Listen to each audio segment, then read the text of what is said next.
আমাদের মা তারাকে অনেক শাড়ি কিনে পরিয়েছি, তবে এবার ইচ্ছে ছিল যে পয়লা বৈশাখে মায়ের জন্য নিজের হাতে শাড়ি বানিয়ে পরাবো।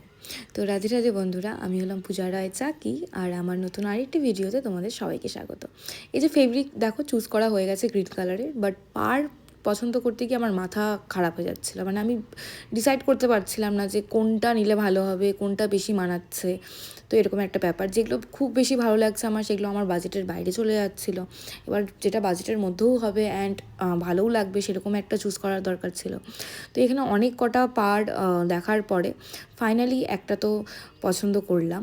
এবার হচ্ছে তোমরা ভাবতে পারো শাড়িটা কিন্তু লম্বা টাইপের শাড়ি হবে, যেরকম আর কি আমরা পরে থাকি, বাট না, মায়ের শাড়িটা আমি একবারে রেডিমেড তৈরি করব, যাতে আমি একবারেই পরিয়ে দিতে পারি। কারণ ওই 12 হাতের শাড়ি যখনকার মাকে পরাতাম, ওই কুচি কুচি করেই পরাতে হতো। তো আমি অবশ্য কোনোদিনও তোমার সাথে শেয়ার করিনি, বাট দেখলে তোমরা বুঝতে পারবে।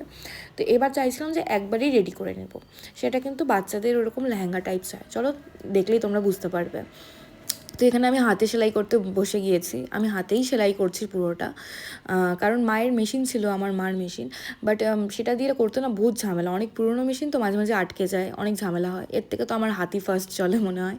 তো যাই হোক, এই দেখো পাটটা বসিয়ে নিয়েছি।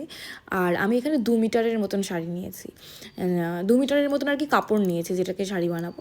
তারপরে এই যে কুচি কুচি করে আমি এটাকে পুরোটা সেলাই করে দিয়েছি। ভালো মতন দেখলে বুঝতে পারবে যে এটা পুরোটাই রান সেলাই করা আছে।